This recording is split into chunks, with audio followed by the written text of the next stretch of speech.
Father, please! For a mercy, we were not too late.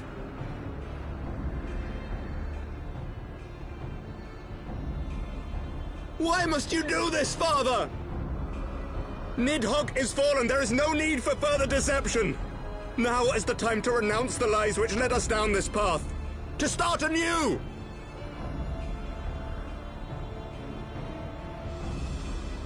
And tear down the very pillars of our society? Our history, our values, everything we have built over 1,000 years? A fool to the last.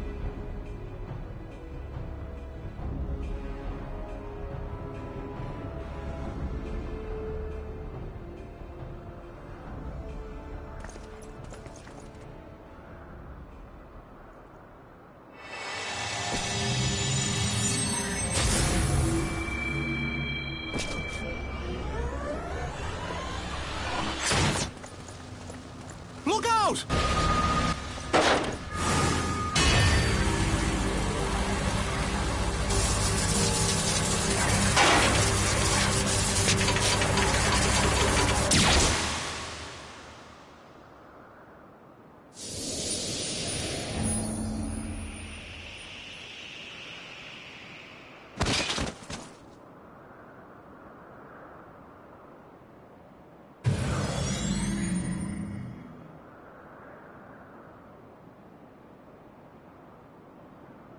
Go. Azizla awaits.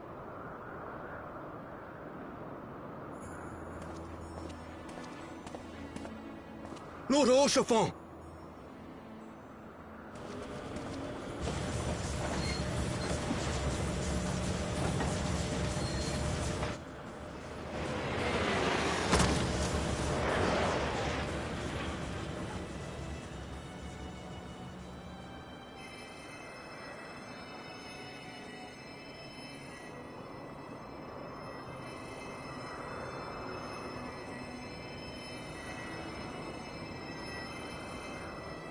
It's no good. The wound is too deep. It refuses to mend.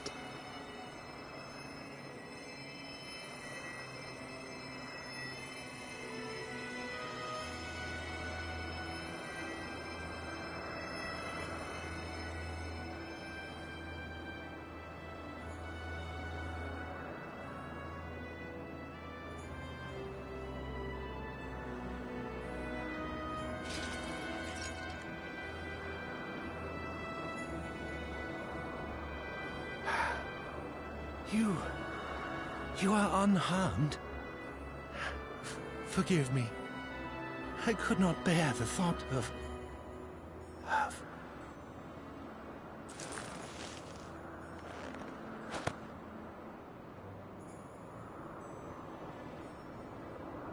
Oh, do not look at me so.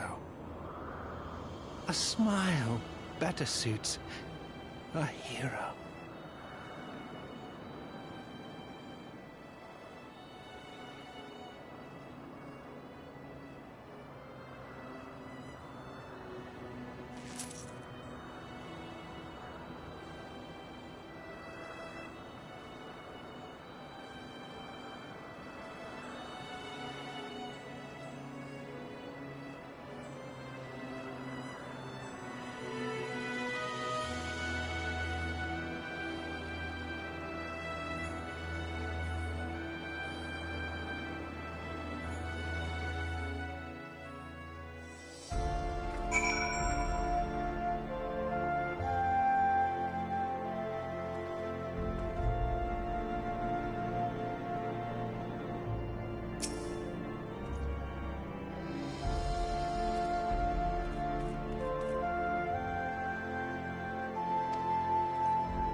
Don't. Please. A knight lives to serve, to protect, to sacrifice. There is no greater calling.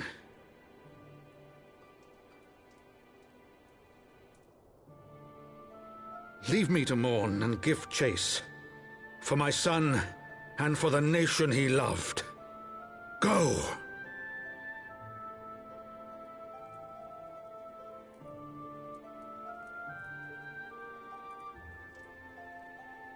His sacrifice shall not be forgotten. My son.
My friends, I am in your debt. Think nothing of it. Your wounds are healing well, I trust. Some wounds do not heal.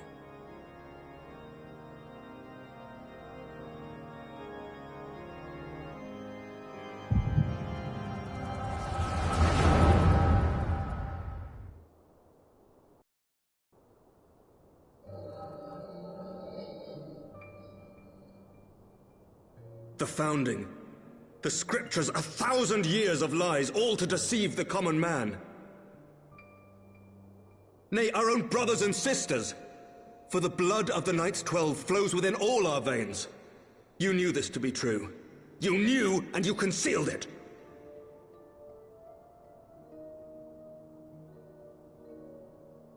I should be interested to hear how you came by this knowledge. But yes, you have the right of it.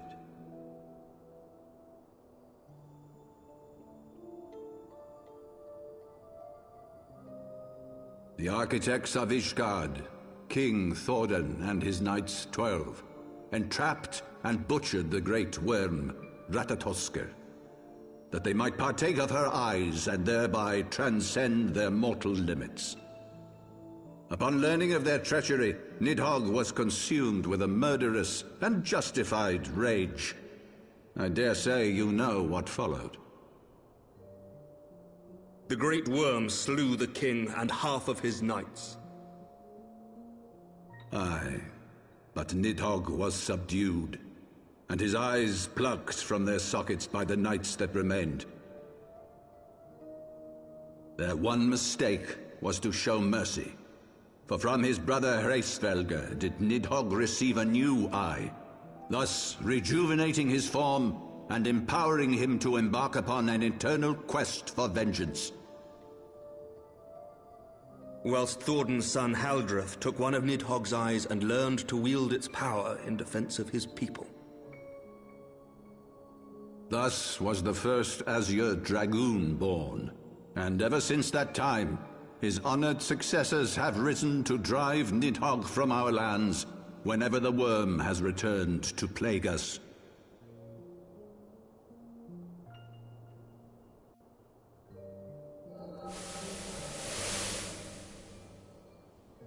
I ask you, my son, will you answer for my sins? Will your son and his son answer for me as well? What do you mean? If a man cannot atone for his sins in the course of his all-too-fleeting life, must his progeny then be held to account? Must every subsequent generation be judged as well?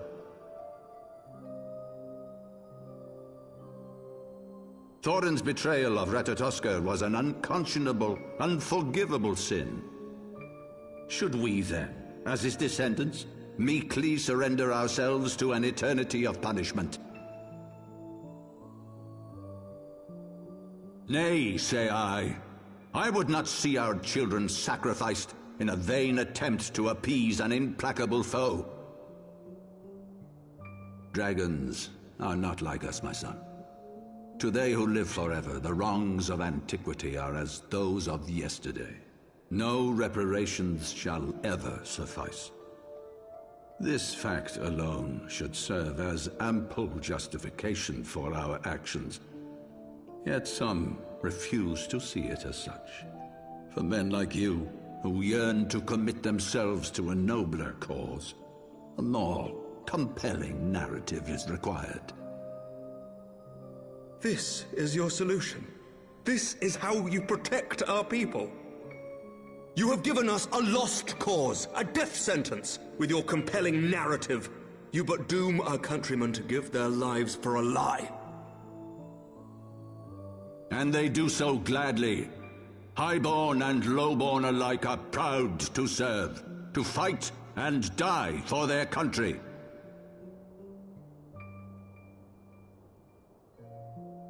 And what would you say to them?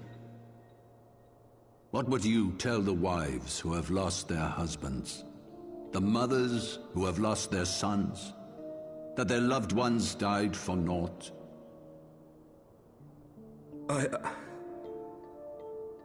Over the course of 1,000 years, countless men have donned these robes, and every one of them came to accept the necessity of this solution.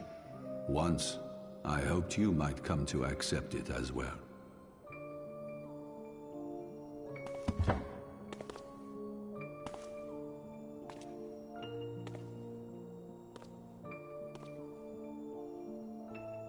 Do not despair, my son. Soon I shall free us from the sins of antiquity, and bring about the change you so fervently desire.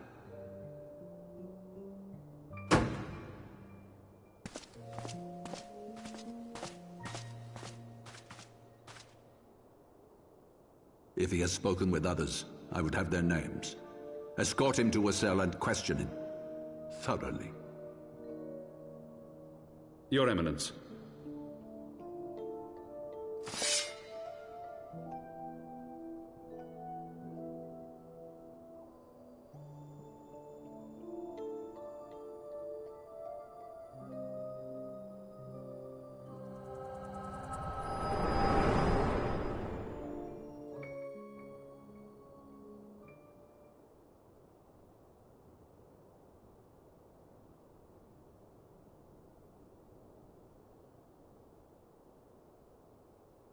You saw something, did you not?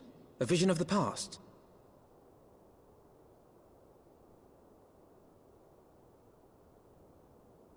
So this is the power of the Echo. Would that it had shown you a finer moment from my past. 'Twas an exercise in futility, as you saw. Faced with the firmity of his conviction and his many ready rejoinders, my words deserted me. To be frank, I am embarrassed to recall it.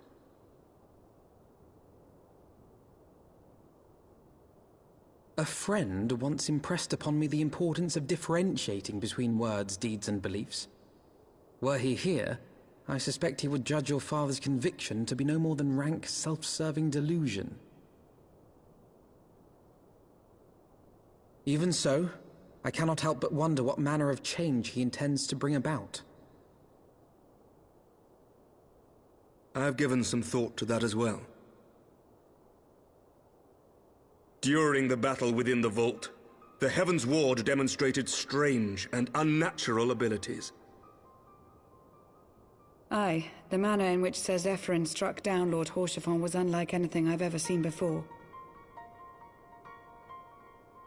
The spectacle called to mind King Thordan and his Knights 12 as they are depicted in scripture, holy powers and all.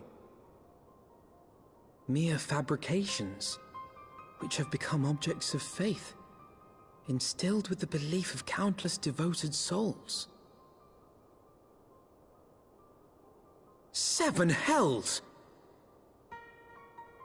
If Lady Iceheart can use her own body as a vessel for summoning, I see no reason why others could not. Are the Heaven's Ward truly so reckless? Unbelievable. As they fled, my father spoke of Azys La. Though I know not what he intends, I fear no good shall come of it. His ambitions are too great, and his minions too powerful. We must find the Heaven's Ward and stop my father before it is too late.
to the northern reaches of the Sea of Clouds, where countless isles yet remained uncharted.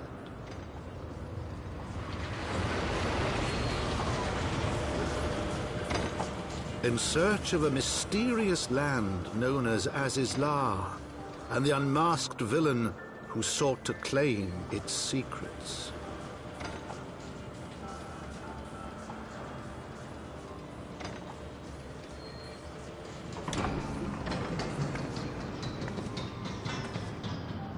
Oblivious to the new threat which followed in their wake, they came.